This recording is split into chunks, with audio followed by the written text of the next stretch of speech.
Today, we're joined by Megan Saad, Global Marketing Director at IAAPA, the Global Association for the Attractions Industry. Well, Megan, thank you so much for joining us on the Association Marketing Show. Thank you for having me. Great to be here. It's so great to have you.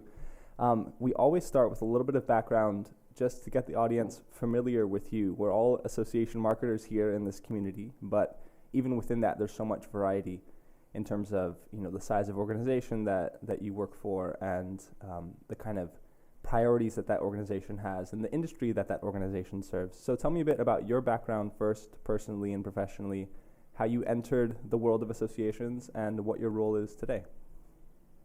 Yeah, sure. My background is actually journalism and advertising. So I started out being a copywriter for an advertising agency in Pittsburgh. And then when I moved to the DC area, I think like most association people, I kind of fell into it. Mm-hmm.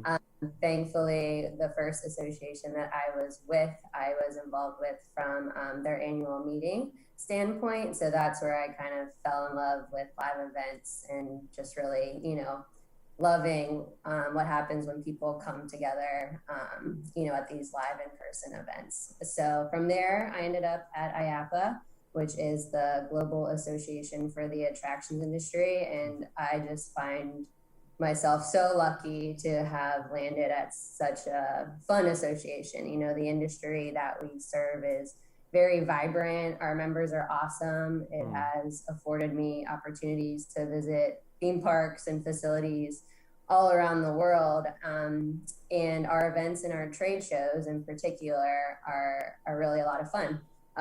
We have 3 trade shows each year. One is in Europe, one is in Asia, and then we have one in North America, which is our largest, which takes place in Orlando each November. And that's what I'm really responsible at IAAPA, the attendee acquisition and overall brand and on-site experience at those 3 events. So really thrilled with, ending up at IAAPA and just really excited, to be involved from the live events standpoint. Yeah, you have some cool perks in terms of the industry that you serve. Sometimes I spoke with Paul Kissin from the National Confectioners Association a few episodes ago, and I was having that impression as he was describing his members too. Their office, NCA's office in DC, the lobby is just like filled with candy from all of their partners in their industry, and I'm like, this is pretty great. And it sounds like you have some good perks also. Definitely. Cool. Really quickly, on IAAPA, the 3 major events, obviously a big focus for the organization and for you personally. What kind of rounds out the member benefit mix in terms of the types of resources that IAAPA provides to your members and your industry? Yeah, so for our members, really from a branding standpoint, we've struggled with this in the past. We are lucky that we have such strong brand recognition with our shows, but people know IAAPA as the show only, and it's really just trying to inform people of who we are as an association the rest of the year. So we provide a ton for our members, and I think, the challenges that came with this past year have really given us an opportunity to have those other benefits shine, not just because that our in-person events were canceled, just because our members needed us in new ways. So our online learning took off, our research efforts took off.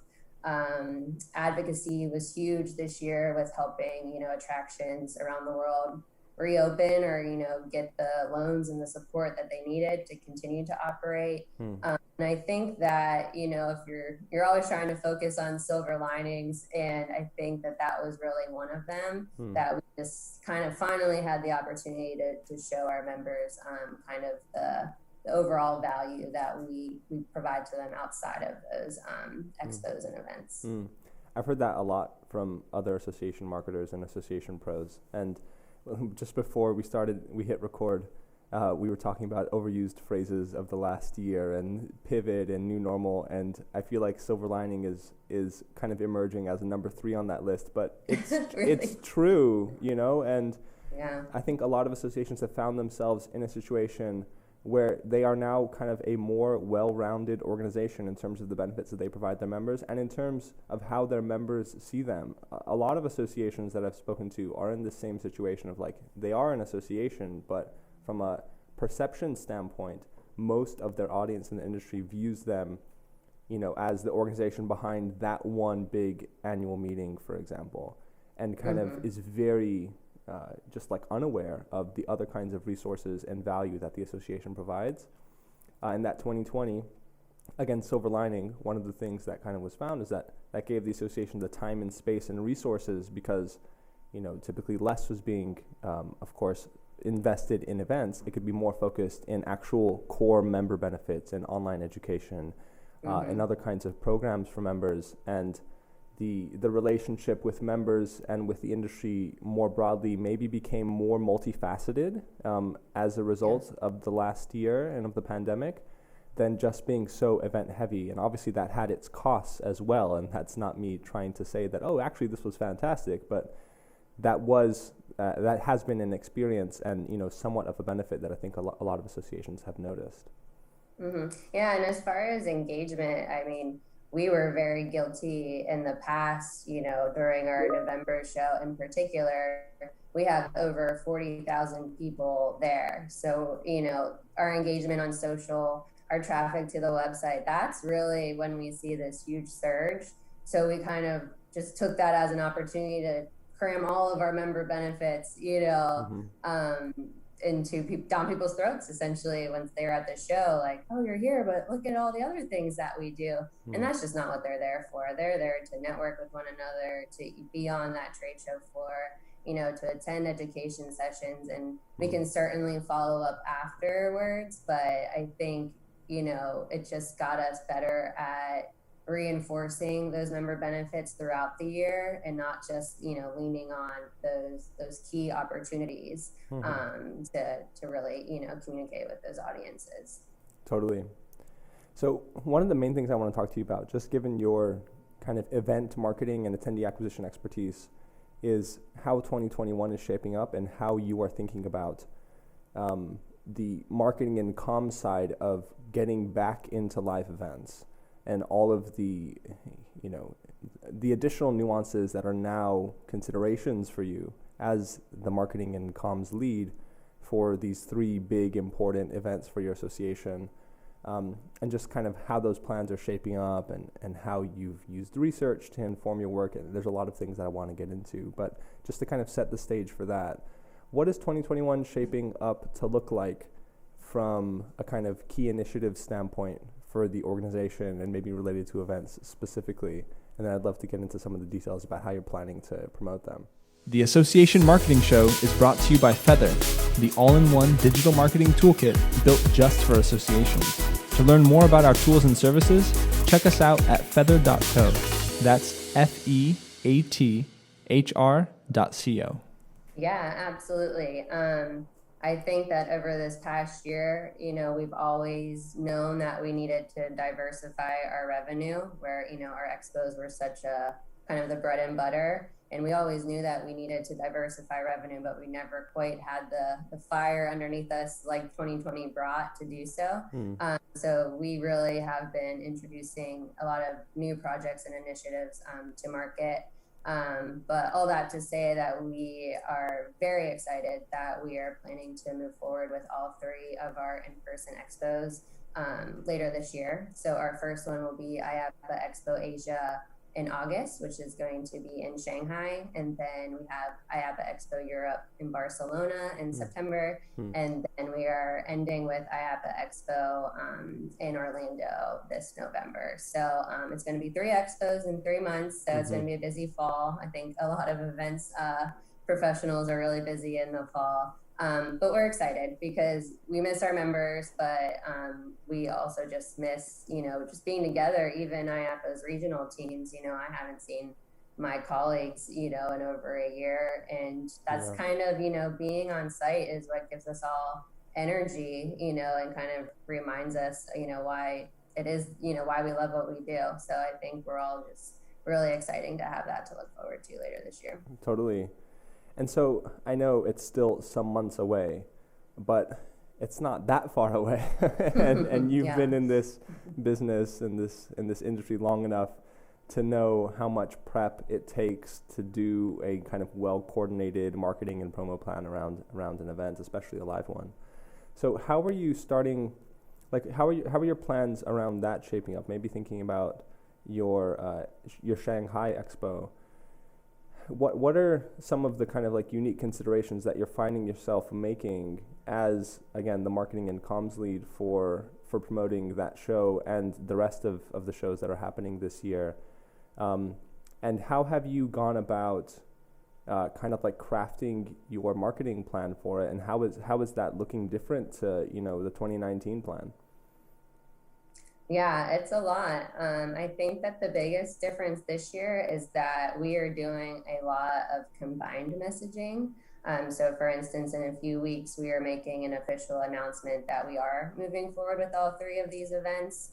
And that's mainly because we want to have a stance that health and safety is the top priority for all three shows. That's not unique to one of the shows. So that gives us an opportunity to kind of put all three shows on this platform, really make a statement, that health and safety is just going to be, threaded behind everything that we plan for and that we execute on site. And we're also, for the first time, really encouraging people to attend their regional show. In the past, we wanted global representation at all of these shows. That's kind of the beauty of our events, is that you have people from all over the world coming together to share ideas and do business with one another. And with travel restrictions and just, a lot of complexities, a lot of uncertainty still that may remain, we really are encouraging people to kind of just visit their regional show this year. And then, maybe next year you can attend multiple. But for now, that's definitely a new approach. I never thought that I wouldn't be encouraging everyone to come to the November event. And also we're doing a lot of research. We don't know what we don't know. And we really want to make sure that we understand our audience. We want to know who's excited, who's just dying to get back to face-to-face. We want to know who's concerned and what kind of keeps them up at night and what is keeping them from wanting to register. Because we need to address that in our messaging. Our messaging this year is going to be so much different. Usually we're just talking about all the event highlights and what's exciting. And this year, we always want to humanize our brand, but now more than ever, and which is another, I think, let's add it to our list of buzzwords for 2020. But truly now more than ever, they need to know that we're just figuring it out as we go too. And that's okay. Things are going to change between now and before we get together. And we're going to be keeping up with the CDC and the World Health Organization and really working closely with our partners at all of the convention centers. And at the end of the day, we're keeping all of our participants, best interests and health in mind. But we really need to make sure that that's clear in all of our messages, because I think there is going to be a mixed bag of people that are excited that we're moving forward and people that are kind of questioning it if it's kind of too early, or the right time. So we need to just safeguard against that. Yeah. And this is something that I wanted to dig in on with you a little bit, is this kind of customer research as a marketing superpower, so to speak. And, it's often surprising to me how much we as marketers sometimes take for granted about our audience and about what they care about. And we feel like we have a good pulse on it, but that might be shifting. And especially in the last year, we can be pretty certain that what our audiences care about has shifted pretty dramatically. And so you've touched on it a little bit recently in this answer that you just gave. But what are some of the ways that you've gone about kind of testing and getting the pulse of your audience in terms of their interest in live events, but also just in terms of what their main concerns are and how that should inform your messaging and your comm strategy around these events? Kind of what has that looked like for you, and what are some simple ways that you could, simple tips that you could give to other association marketers who are maybe considering this path of action that you've taken of going back to live in the second half of the year, but want to make sure that their messaging resonates, that their messaging doesn't miss or sound tone deaf or go to the wrong people, maybe people who don't have any kind of interest. And I know that there's a lot of angst around that. This is one of the things that I've heard be brought up many times, is kind of like biggest, like headache or like concern as a marketer, or anxiety as a marketer in these days, is just like not coming across as tone deaf. And customer research can be really, really helpful for understanding where your audience is at, and then for informing your messaging. So maybe you could talk about how you've done that personally as a team, and kind of what you've learned about your audience in that way. Yeah, so I think when we started the surveys, we really focused on who do we want to hear from, because with over 40,000 people, maybe not everyone has the opinion that we need to seek. So we looked at our past participant list, and we identified what we call loyal attendees, of anyone that has attended or participated in a show at least 2 times in the last 3 years. So they're familiar with our brand, they're familiar with the on-site experience, and, we kind of consider their opinions really informed, and valid based on what they would like to see at future events. And we also just consider them, high prospects. These people are ones that, usually come and visit at least one of our events each year. So we wanted to hear from them first, and just kind of see where that led us. And I think that was a really good call, because I think that made all of our energy go to the right place, or else it would have been an overwhelming amount of data that we didn't really know what to do with. And I think that the good news was we weren't really surprised by any of the responses. I think if anything, what we were surprised about is how anxious people were to get back to the live events, and that maybe all of these safety protocols weren't absolutely a necessity. We asked them about one-way aisles. We asked them about temperature checks. We asked them about what was their main reason for attending this year. And I won't say that, I just really don't think that we were surprised by any of it, other than how some of those measures weren't a necessity and weren't going to deter them from coming. So I think that we saw that they trusted us in working with the convention center, in our case, the Orange County Convention Center in Orlando, to really, have the requirements that were needed to execute a safe show. So that was great to see, reassuring. And then I think that they really just showed us that they have different needs for being there this year. They might not be on the show floor looking for the latest roller coaster technology, but they are looking for sanitation products. They may have never attended an education session before, and now there's really timely topics that they have no idea on, and they need to be in a seat for. So I think that also helped us, just as we're planning the event itself. Content always needs to be relevant to get people in the door, but even now we're kind of reserving 25 education sessions until the fall, because we just know that there's going to be new information, and if we plan everything right now, then we're already kind of irrelevant.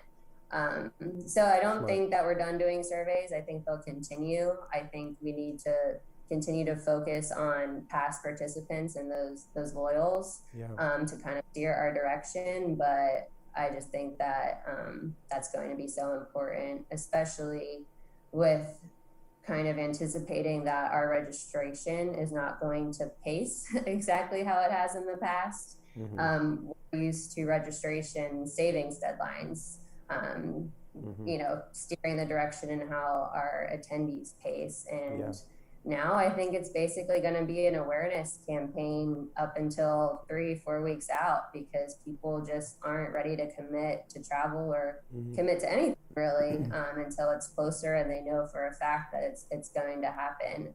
So we have to get comfortable with that. Definitely nerve-wracking, but I think as long as you continue to build that awareness, that it'll happen. They'll convert, but not until later than what we're used to. That's a tough one to swallow, isn't it? Of not being able to track registration pacing and like trusting that it's all going to pay off 3 to 4 weeks out.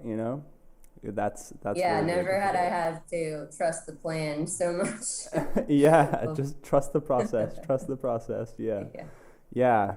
Well, that's one thing actually that I find like an interesting take from you, is that you're kind of prepared for that now. Is that all of post the initial announcement and all of the early marketing to be just about awareness and kind of education and engagement on the front end. And it sounds like, just to kind of like reflect what I'm hearing, and hopefully I got this right, but correct me if I don't, it's like there's the value prop portion of attending the event, right? That's important, about the education you're going to receive and the vendors that you're going to see and the networking that you're going to be able to do and all that kind of stuff. But there's like two new things. One is like this layer of communication about health and safety protocol, and like that has to be in the marketing mix from the awareness stage, not just post registration. Okay, hey, now you've registered. Here's what to expect in terms of your on-site experience from a health and safety standpoint. That's an important consideration for some, even on the pre-reg side, right? What's the health and safety protocol going to look like? What's the experience going to look and feel like for me as an attendee? Because there's so many things that we used to be able to take for granted that we no longer can take for granted. Like, for example, as an attendee, the attendee experience of a trade show or of an expo or this kind of things was pretty consistent, right? If you knew that you were registering for a trade show, you knew kind of like what the major components of the experience were going to be like. And a lot of that is consistent, but some of that experience is still unexpected, like, or difficult to predict. It's going to be new. What's it going to be like attending a trade show while the pandemic is still going on? And so there has to be education about that. We have to help people kind of see themselves in that experience and see themselves enjoying it, and not have that be just a big question mark of what that attendee experience is going to look like in this world. That needs to be kind of explained and shown to them up front. So there's that health and safety thing, but also, which is like maybe an asset for some, is like almost regardless of the content and the health and safety protocols, et cetera, there's just people who are interested in getting back together in person again. And the fact that there's an opportunity to do that is compelling in and of itself. And then the educational value and networking value and all that kind of stuff that you can message to in your marketing, that's important. Health and safety protocol, that's important too. But there's just this pent up demand for getting back together in person, and just the fact that there's going to be something going on is compelling, and there's going to be a way for people to get together again. Yeah, and I think the events industry has always been somewhat of a community, but I think especially this past year, they have come together and really just, helped each other through what a challenging year it's been, but also just celebrated one another's success. And I think that, when I get on LinkedIn and, you see people sharing the news of, oh, look, this event, was held successfully. And I think the more just as event professionals that we can share that and kind of get the word out that these events are taking place, there are ways of doing this, the more comfortable that people will feel attending, just get those visuals out of what a show floor looks like now, how people can go to networking events in this new era. And just the more that we get that out and on people's feeds, then the better I think we'll all be with our own. Yeah, totally. Yeah, there's like a collective benefit to more and more events being pulled off successfully. Yeah, totally. One question I had for you, this is something that you mentioned in one of our prep calls, is kind of using attendees and partners kind of as ambassadors in your marketing. Maybe you could just expand upon that. I thought that was a very how do you say, poignant point. That's a very weird phrase to use. Gosh, I can't believe I just said that. That's a tough one to Oh, use. God. Anyways, I thought that was a very interesting idea and made a lot of sense. So maybe you could talk about that in relationship to your 3 events later this year. Yeah, I think just in general, there's always been a multi-channel approach, to our marketing plan, and that's definitely going to be the case this year, but certainly we are going to not do as much print and as much direct mail. While that has had a great return on investment for us in the past, we certainly need to free up marketing dollars and get a little bit working with a smaller budget in general. But we need to reach new audiences, and we don't want to waste any marketing dollars on kind of these direct mail pieces that may be going to people that aren't at those addresses or locations. So we really have been spending a lot of time on, what does that look like? What are kind of the updated digital tactics? When do we spend our marketing dollars? Going back to that registration pacing, we don't want to come out the gates in a few weeks spending a lot of money if it's not going to give us any return. And this kind of influencer marketing thing is a huge part of that digital mix. And that's nothing new. I think kind of all of us as event marketers already do this. But I think just upping the ante with the assets and the means in which we do help attendees, exhibitors, speakers, sponsors, even just people who truly just love going to the show and are excited that they're going, giving them all of the assets to share with their networks, to invite people to join them. That alone is going to expand our reach more so than we can do ourselves, especially at a time when a lot of people in our prospect database are displaced, unfortunately furloughed or laid off, or just maybe have moved on to other opportunities. So we know that that's going to be really powerful this year, and just kind of getting everyone to link arms, and help us promote. Yeah, it's always been a important tactic, and Feathr makes a product called Feathr Invites, which is a way to run these kind of attendee or exhibitor or speaker invite programs in terms of like helping to create personalized collateral for each of them without having to hire a designer to make a landing page and an email banner for that person and that person, that person, that person. You can kind of do it, make a template, and then like merge in all of the partner information or the speaker information, for example. Anyways, I digress. I think it's always been important and a useful tactic, but especially today, and this is one of the things you mentioned to me on our call earlier, is that there's that inherent vote of confidence that comes from somebody saying, hey, I'm registered, or I'm speaking, or I'm going to be exhibiting at this show, and I'd love to see you there. There's that vote of confidence that is even more important today than it was in the past, not only about the value of the show, but in the confidence in attending. From like a health and safety standpoint, I trust IAPA to run this show well, so much so that I'm not only going, but I am spreading the word and inviting as many people as I can to come. And that kind of personal vote of confidence, as well as the broad messaging and marketing campaigns that you're running from the brand, both of those things together should, and I think this is part of your thinking, create a lot of confidence in the market to see both, again, the marketing and central brand messaging around the event and around the health and safety protocols and all that, but then also to have multiple attendees, speakers, partners promoting their involvement and having that be part of the kind of marketing mix that everyone is experiencing. You kind of create this sense of momentum and overall optimism and confidence in attending, and that's the effect that a campaign like that can have. Yeah, absolutely. And I think on a related note too is really rethinking the testimonials. We just are in the process actually of selling exhibit space So our sales team, we're asking them just to, when they're talking to these exhibitors, especially long-time exhibitors that people really recognize on our show floor, why are they coming back this year in particular? And because we need them to help that narrative too. You know, people could hear from IAPA every day that we're working on health and safety, but you're exactly right, until they hear it from their peers, and they start to see that ripple effect of people going, you know, people creating the FOMO effect. I think that the more uptick that we're going to see in participation. Yeah, totally.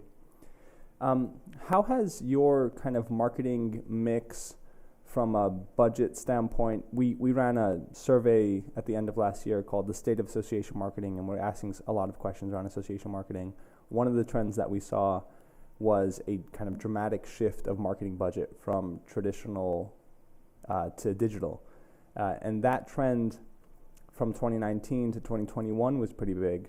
Sorry, 2019 to 2020. And then the expected, we also asked the question of how do you expect your marketing budget to shift between 2020, because again, the survey ran at the end of last year, and 2021, and the expected shift was even more towards digital. What's been your experience at IAPA? Is that something that you've seen as well? Yes, definitely. We've done a lot of direct mail in past campaigns, like I mentioned, and that's because we've seen a return on investment. Of course, that's one touch point, you know, of many as far as the campaign, but it always was correlated with attendee registrations.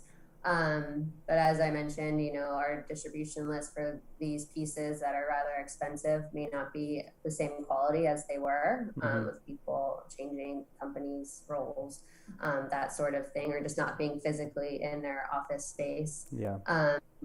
But digital allows you to be so flexible. You know, your marketing plan always needs to be somewhat flexible, but I think more than ever, we're going to really be looking at behavior and what people are consuming and how people are reacting to our messaging in different pieces, and then shifting and updating accordingly. And you really just don't have the luxury of doing that with direct mail or printed pieces, just because the timelines, you know, are so long and they're so early too.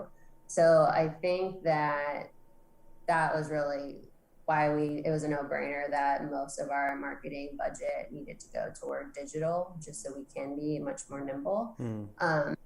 And I would estimate about 70 to 75% of my budget is going to be spent toward those digital efforts. And you know, that's a smaller budget than what I'm used to as well. But it's just the only way that you can work smarter in these, you know, challenging and still uncertain times. Yeah, totally. I love that point about digital being a flexible channel in terms of messaging, right? And especially in previous years, you could have a really good sense that like a certain message was going to be the right message. And so just kind of distributing that as broadly and as possible was a fine tactic to take, whether that was through direct mail or print or what have you. You didn't have to worry so much about the message not hitting, because you have a track record of, you know, however many decades of running these events or these programs that have shown a certain kind of messaging tact and a certain kind of messaging strategy to be effective. And so you could dial that in and then do broad kind of distribution of that one central message that you were really confident in. But I love this point about, despite, you know, as much research ahead of time as possible and like trying to, again, get a really close pulse on your audience and what their concerns and desires are, you can't be as confident in your messaging now as you were in the past. There's going to be, like you said, you don't know what you don't know until you actually start your marketing. And digital as a great solution for that dynamic of not having, you know, perfect confidence in your messaging, and therefore needing to be able to test variations for relatively small budgets and then invest more and iterate based upon what your initial kind of like engagement and feedback looks like from those marketing campaigns. That is a huge advantage of digital. It's not just you know, another channel to distribute your core message. It's a channel that helps you test varieties in your messaging and then iterate and improve and get to the right answer. It's also like a testing medium. And that point is just a really, really great one. I like that. Yeah, and we've done research on our direct mail pieces in the past, even before the pandemic occurred. And one of our largest pieces was a 24-page or so conference brochure. And when we researched people that we sent it to, we found out that they used it for the schedule at a glance, and they tore it out and they brought it on site, which is great that we gave them that tool. But as far as attendee acquisition, that was a huge investment for us. And it didn't move the needle as far as the numbers. It just more was a customer service for people that were already coming and having that schedule. So I think just for all marketers, as you relook your tactics and what is worthwhile and what you're going to continue to do, just looking at those older pieces or those older tactics that you think, oh, we've had success in the past before with this formula. You have to shake things up because everything's different now, and really revisit what those things did, how they performed for you. Yeah, I'd love to ask one last question on this kind of like the digital approach for these events, and then get into a couple of closing questions, and then we'll get you out of here. So digital being kind of like the main component of your marketing mix, and then also kind of combining that with the idea of being very awareness and kind of like education and engagement focused on the early months of the promotion. Like, just if I could ask you to go like one level deeper in terms of detail there, what are some of the channels on the digital side that you're planning to invest heavily in? Of course, email is a mainstay, but are there other, whether that's advertising channels or, like you were saying, influencer marketing, just anything else that you already know is going to be part of the channel mix? And yeah, let's go with that. Yeah, so definitely email. Anyone who says that email doesn't work well is lying, because that has always been such a huge part of our marketing plan. We are doing paid social, particularly on LinkedIn, just because that's where our audiences are. And we're doing a lot of content marketing through the IAPA News Hub, so kind of on IAPA.org, but also through other websites as well. And I think that in the past, we kind of struggled with just paid in general, like our SEO. And I think those types of ads in particular, and I'm not talking about retargeting, I'm just talking about in general, that's another great example of we need to test and really figure out what people are searching for. And what people need, because that is going to be an also good indicator for us. And that's in addition to those loyal attendees. I think just keeping an eye on that in the next few months will help us a lot understand. And then video has always worked really well for us in the past. We've done pre-roll advertising.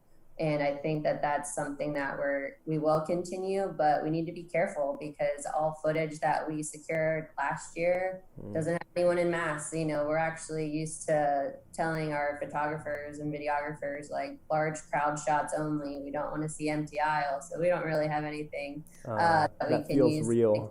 What the experience will look like.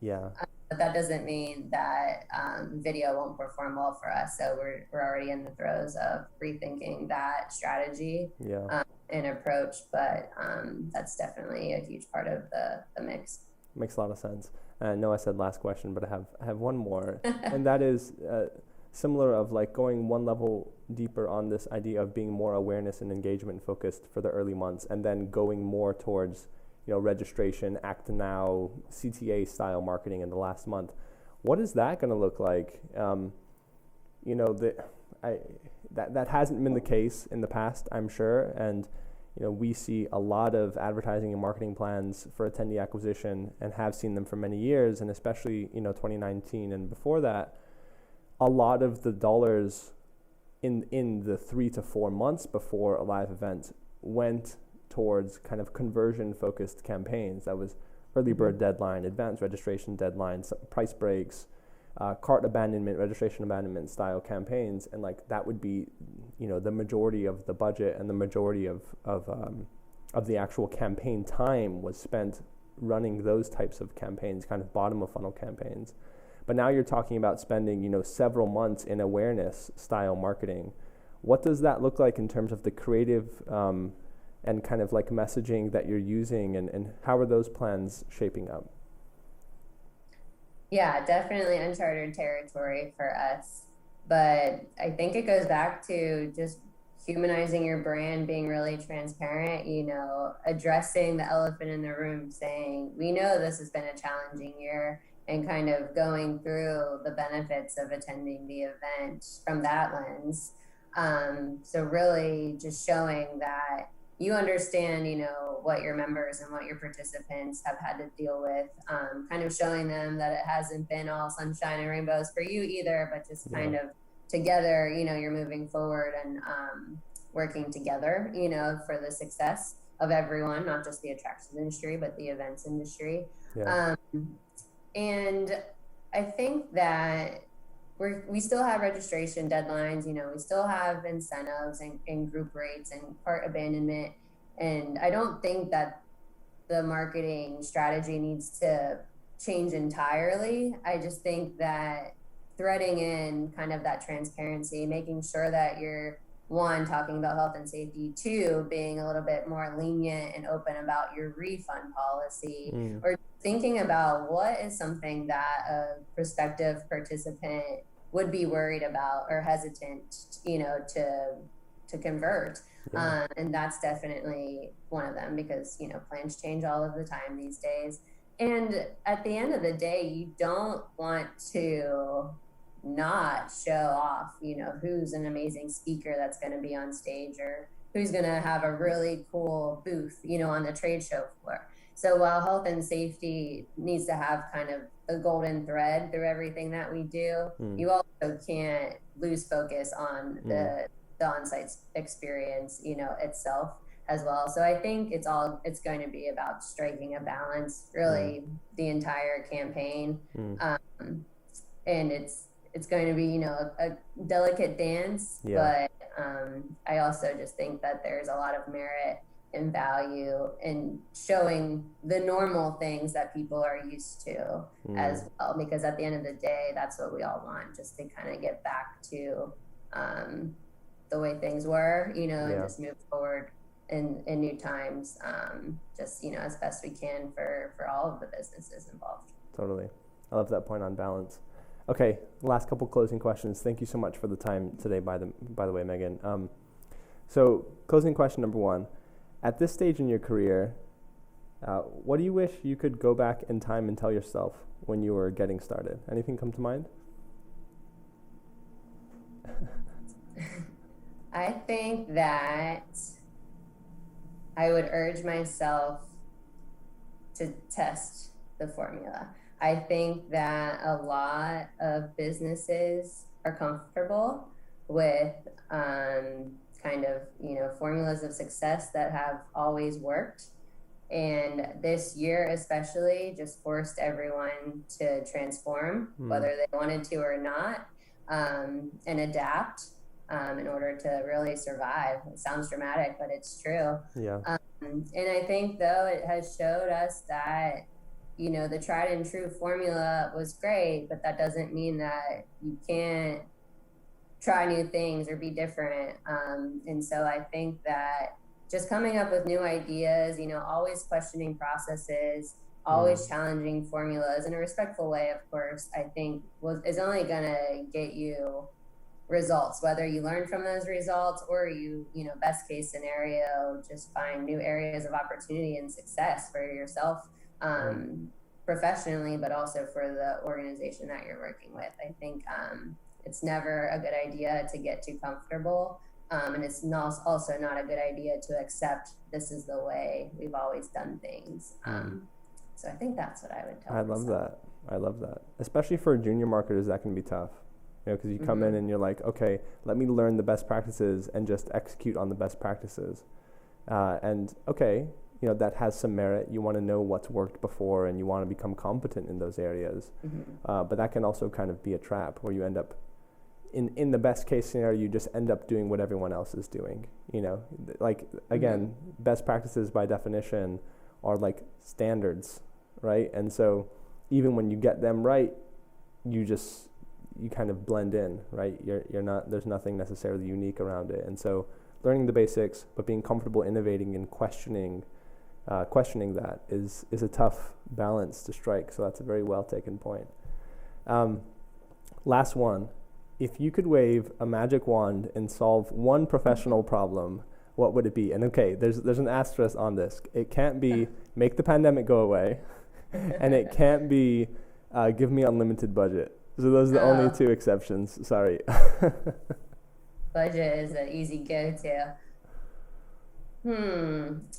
I would say that this might be a sneaky way of saying budget, but I would say I wish that I could have more people on my team. I think as associations in general, I think it's an opportunity in a way that every association that I know, at least, is it has a kind of small but mighty team. Yeah. So I definitely get to work with every department and get experience in all aspects of the organization, and I am truly thankful for that. But also, I wish I could do a lot more. And when you're just one person or you're two people, you're a really small team, and you can't do it all. So I think that you need to just really find the right partners. You need to find the right vendors who are going to become an extension of your team, internal team, so you can really march together toward whatever your goals are.